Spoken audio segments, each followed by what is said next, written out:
This is the TechStart podcast. Tech professionals, remote workers, and entrepreneurs who are leaving the rat race and starting a new life in Southern Colorado. Now today's host, Ashley Arnold. Thank you for joining our second edition of the Upper Arc Tech Sector Feature Tech podcast. Today we have Stephanie Amend and she is founder and executive consultant of Arrowhead Solutions. Arrowhead Solutions is a company based in Salida, Colorado, Chaffee County, that provides consulting support service for government contractors. So the purpose of having Stephanie on today is we're going to be asking her a few questions about her role in our company, why she opened it in the area, and some interesting questions about lifestyle. Thanks for joining us today, Stephanie. How are you? I'm good, Ashley. Thanks for having me. Absolutely. It's a pleasure to have you on today.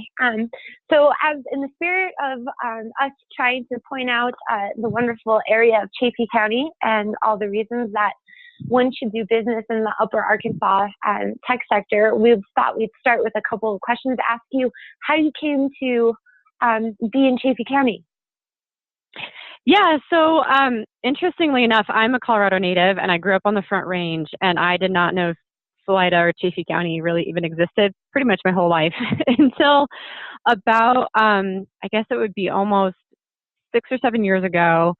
My husband and I decided to do a half marathon, and we found one in Salida called the Run Through Time, and came down to run that and just totally fell in love with the town and thought, okay, well, if we could come and make a life out of this down here, we would love to do that and figure that out. And lo and behold, 2 years ago, we were able to kind of make the stars align for his job and my company, and we were able to get down there and make it happen. So it was love at first sight, huh? You just fell in love. Oh yeah, definitely. I mean, the people were just so fantastic, and the trails were so great. And initially, we weren't exactly sure how we could all make that work. And granted, that was 6 or 7 years ago. And as time goes and technology goes, we've been able to figure that out. And now we both work remotely. Did you have any doubts when you and your family considered moving to Salida area in Chaffee County at first? We never had any doubt about it.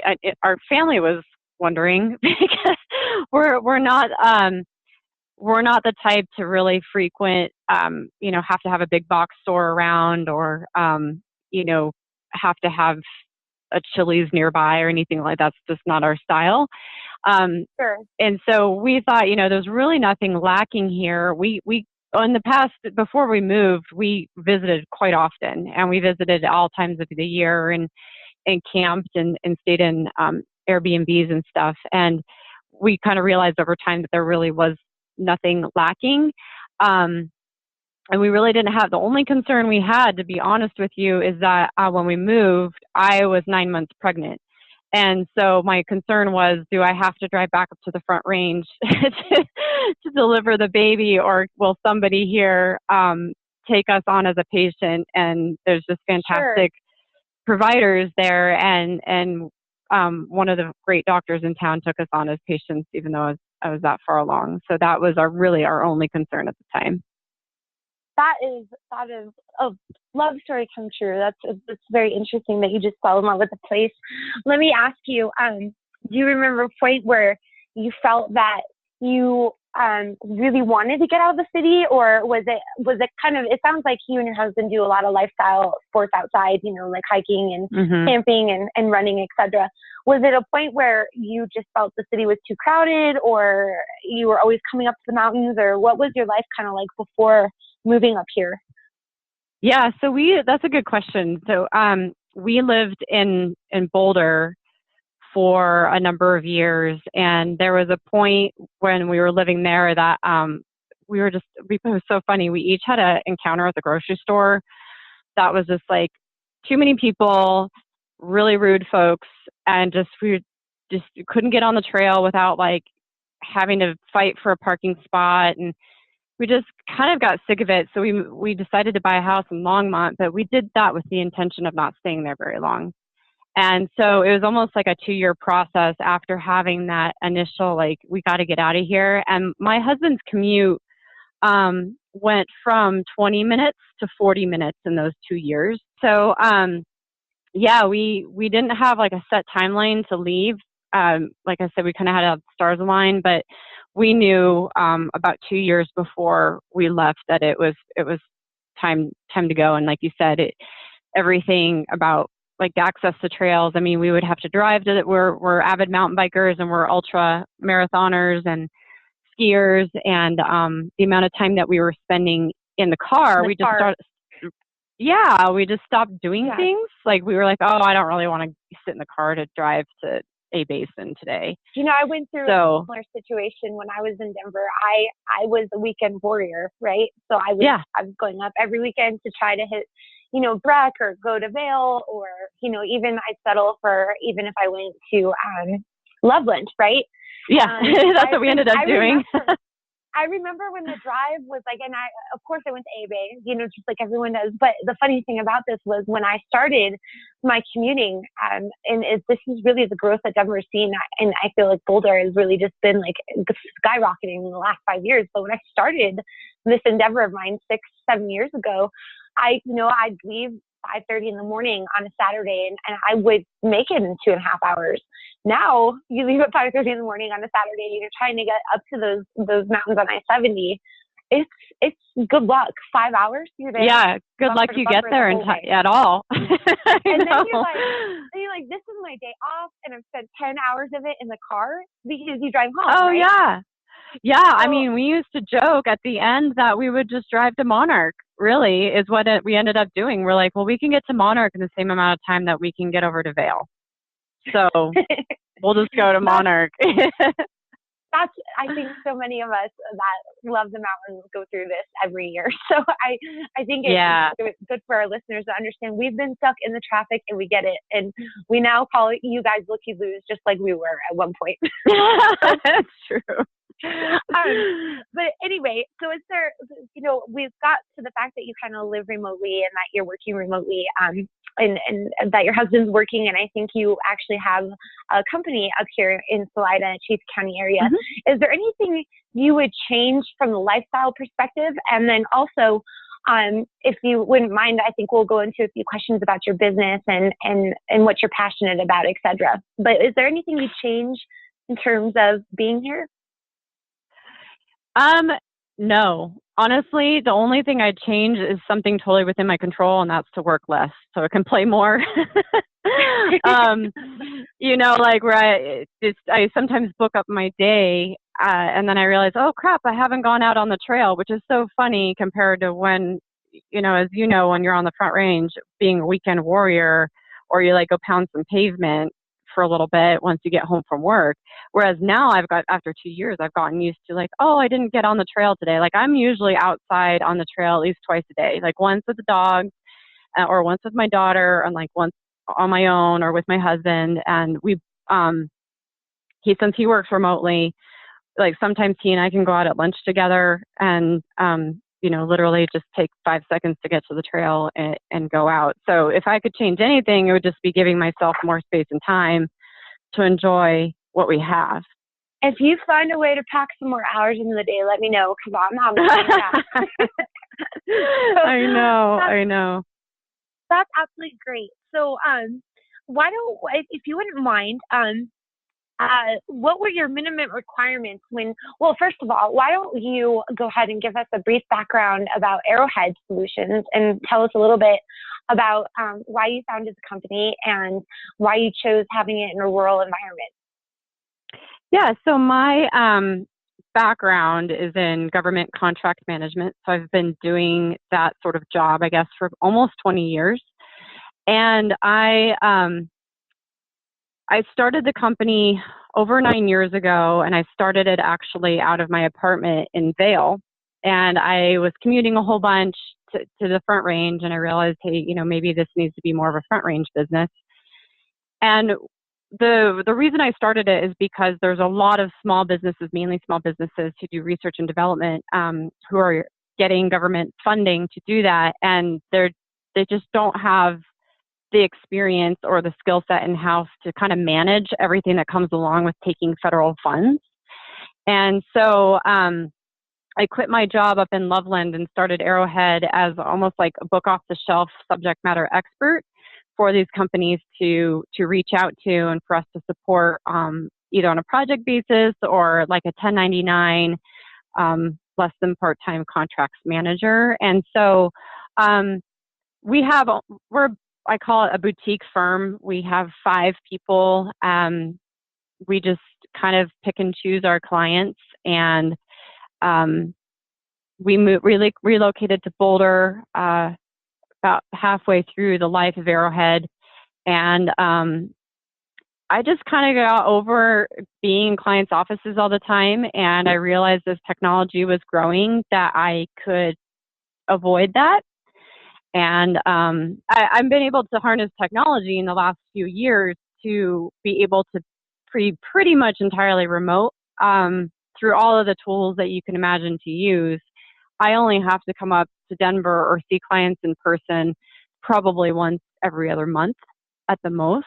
And I, the most I would come up is really for FaceTime for clients. And it's an easy drive, regardless if they're in the Springs or Fort Collins or Denver. But yeah, so we kind of are there for our clients to reach out to when they run into a proposal or a contract question or an accounting audit or something funny that's coming from the federal government. Sure. So let me ask you this: Does a client have to be under a federal contract to be a client, or is that something, or the contract something you help them obtain, or do you help them with the maintenance of the contract, and that's when they become a client? We do all of the above. So a lot of people do come to us. Like, in fact, today I was up in Westminster just doing a presentation for a bunch of folks who are looking to try to become government contractors.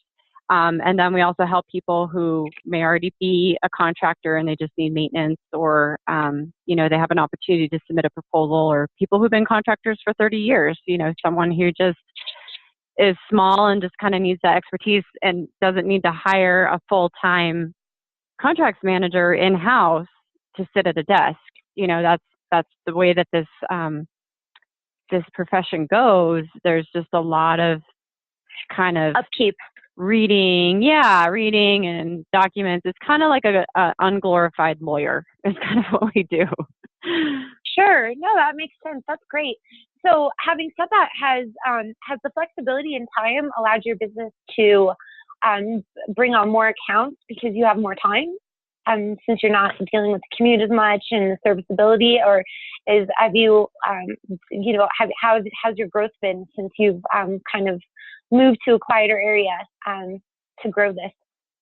That's a really great question, because a lot of people thought that I was like essentially closing the door on my company when I left. They just couldn't wrap their head around me being remote and how that would end up working. And clients included, long-term clients included, clients I would see every single week were really kind of hesitant about how this is all going to happen.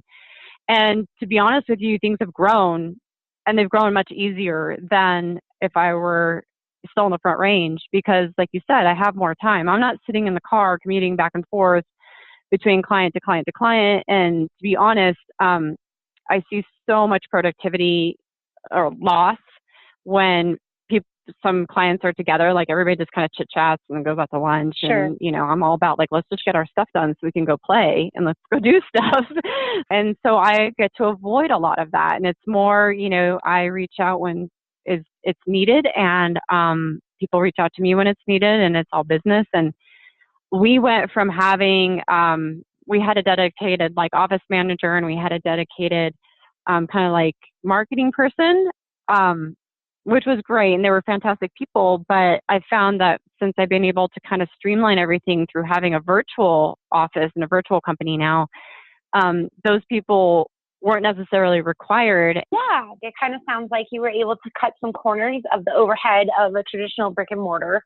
Yep. And you probably do have some sort of remote office here potentially, but it sounds like you're able to work mostly from your house, which is great. And second of all, you've got what it sounds like what you've been able to do, if I could summarize, is you've given your clients more face time by not actually being in front of them, but you've reduced your overhead, and having somebody that was eventually wasn't going to have a full-time job. What was full became part. And then when it became part, technology helped automate most of those tasks away. Is that a good way to summarize Absolutely. it? Yeah, it's a great summary. And we are able to keep our rates low for our small business clients because we don't have all that overhead now. And that's Sure. something that they really like. Awesome. I bet they like that. So let me ask you this in terms of what you got, the kind of service are you doing? How do you measure success in terms of your role at your business? For me, my business is doing well if I'm keeping my people happy. They like to have a work-life balance. So as long as they're gainfully employed doing what they want to do, I consider that success. And obviously, if we're all getting paid well. But since I'm the owner and I'm the one who decided to do this gig, for me, success is being able to have the company and still have a work-life balance. And when we were on the Front Range, my job and my company ruled our life. And that was, it felt like every moment. And perhaps it's just a happy consequence of relocating to Salida, to where I've put, more value on other things. But I also just think it's just the nature of being inspired to live somewhere that you enjoy, that also helps your business, if that makes sense. You're not hating it. You're not hating the grind. Yeah, when you're happy, your clients want to talk to you. Nobody wants to talk to your problem solver that's all Debbie Downer for the day, right? They want some pizzazz in their step. And it sounds like you kind of get that. You get to bring that to the table every day. You kind of get like a refresher at night. That's what I said, at least when I made the big plunge to Salida. Everybody thought I was out of my mind as well. And before I had my own company, I was working remotely. And I know the big question was, what do you do around there? And I said, what's not to do? You could just stare at the sunset and it's like you did something, right? It's like you're... Yeah, it's true. Sure. So let me ask you this as well. We're asking everybody. So what's your secret superpower to your success? Oh my goodness. My secret superpower, it's that you're insanely happy, but I think my secret superpower is respecting myself as a boss, my own boss, right? So my secret superpower, and so maybe it's just a matter of, maybe it comes just down to balance. And that's something that I've had to get. That's not a born with superpower at all. That is not a born with superpower. That is earned. That is a courage. That is an earned superpower. And you definitely need to surround yourself with people who promote that superpower too, because you can easily kind of get sucked back in if you're owning your own business. As you know, it's a lot of work. And so it's easy to kind of get sucked back out of that balance. And so I feel like I've been able to not only be able to do that for myself, but promote it to the people who work for me. And we've got Stephanie here who has figured out the secret recipe. Maybe that's my new business. Telling people how to balance. I think, you bring up a salient point, and I think so many of us that are invested in our own businesses, what we're doing, and also just being alone working, those of us that work from home and have really invited our career into our personal life, I think that's probably the best piece of advice we could give folks. So I think it's really great that you hit on that balance, because you cannot sustain yourself if you do not maintain some sort of balance. And that's probably the best thing you can tell anyone interested in our tech sector and kind of the roles we see coming through. So that's a great point. Okay, so let me ask you this. If you were going to move again, would you do anything differently about how you did this? I know you kind of said it took you 2 years to do it, and the stars kind of aligned, but would you do anything different? No, I don't think so. I would have tried to get there sooner. maybe that's it. That's Sure. the answer. I wish I would have figured out the stars aligning sooner. But everything kind of flows the way that it needs to flow. And there was a time that we needed to be in the front range, and you just kind of have to be patient. And I think that's what we were. We were just kind of patient with it and found the right time to go. And really, I was probably ready before my husband could, now that he can work remotely. That's really what triggered it. But we do often say, oh, if I wish we would have gotten here, 2 years ago. But we remind ourselves that we really physically could not have done that at that moment. Well, I think also too, what's really unique about you and your husband is you made the decision together and you both made the appropriate pivots to your career, or I always call them pivots, right? Professional pivots. You make a decision for your business, or you make a pivot, change a process to afford what you need. And the fact that you both were able to settle on this is really transformative. To ask you some of the good stuff, now that you're all settled in and your business has been running for a couple of years, and, I'm sure Salida and Chaffee County is a lot different now, and the Upper Ark region is a lot different now than it was when you first got here. What are you most excited about being here? Other than you get to live the lifestyle you love, right? Community and initiatives and whatnot. I am really excited about this technology sector and what everybody involved with it are doing. I'm really excited to have the highlight on, this is not like some podunk backwoods place that you're going to just stare at the ground and wonder why you came. Like, I am seeing so many awesome people, like just this past Monday. So we've been going to running club out of the 7,000 feet running store in Salida, and we go every Monday because they have free babysitting. So why not? They're fantastic people, and they moved from Kentucky and they took a chance on Salida, and so we've met a couple of newbies. We call it like the newbie running group because I think every single person in it on Monday had just moved here within the last 2 years, and I think my husband and I had been here the longest.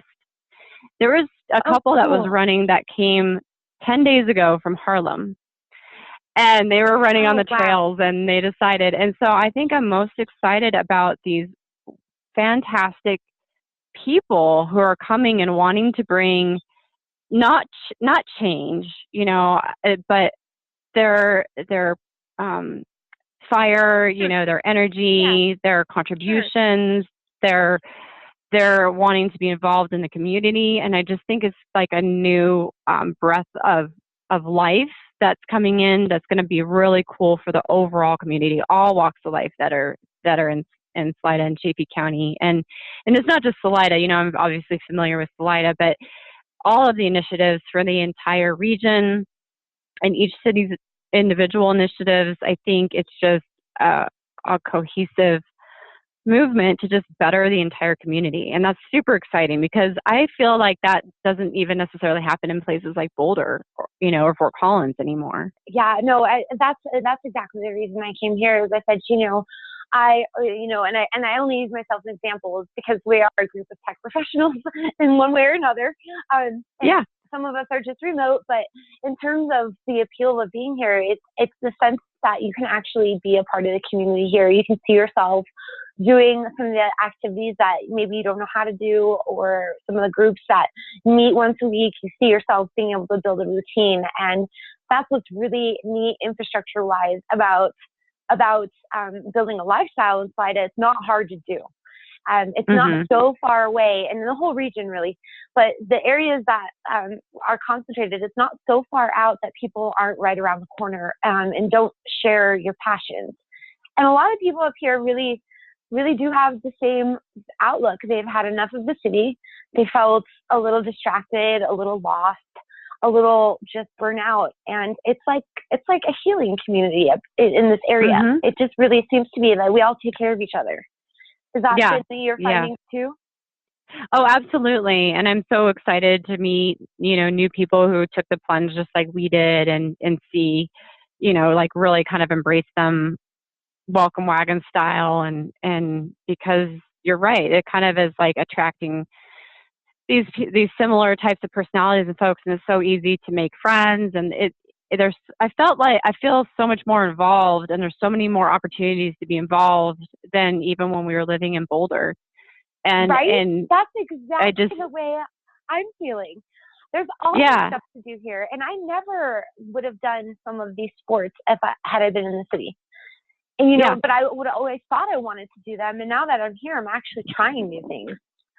Yeah, it's less intimidating. I think it's just a more welcoming environment, and even for business too. People who like maybe just want to quit the rat race and like start something new. I feel like it's a good place to kind of like close one door and open another. And there's amazing people. Like I've been so surprised at the depth of like experience in some of the people who are there, like people who have retired there, or people who have had really solid careers and have come down and maybe are winding down. Like there's just such a great variety of folks to support you to do that. And that's the cool thing too, is that you could start something. You don't have to bring something, right? There's support here, and here, and you can start something, you can bring something. And more often than not, unbeknownst to most of the community, which is our mission, is to bring some of our hidden geniuses, up into the forefront. There's so much experience in this whole valley, and all through the Upper Ark region that I think mostly would boggle most people's minds. There's much more business happening here than meets the eye, and there's much more people working on initiatives, the hard problems to solve. But because we're a little bit smaller, we're able to really kind of unite and tackle the hard questions. And I think, especially right now in this digital era, I think it's great to live somewhere where you can be a part of that discussion in your own community. Yeah, absolutely. I agree 100%. Well, thank you so much, Stephanie, for your time tonight. This means so much to the whole tech team at Upper Ark, and we can't wait to get this out on the website and share with our followers, a little bit more. And don't forget, everybody, if you have any government contracts, Stephanie Amend is your girl. And you can reach out to her at what's the website? It's arrowheadsolutionsllc.com. Perfect. Again, that's arrowheadsolutionsllc.com. Thank you so much, Stephanie. Thank you so much. I appreciate it. Thanks for listening to the TechStart podcast. Find out more at techstart.fremontedc.com.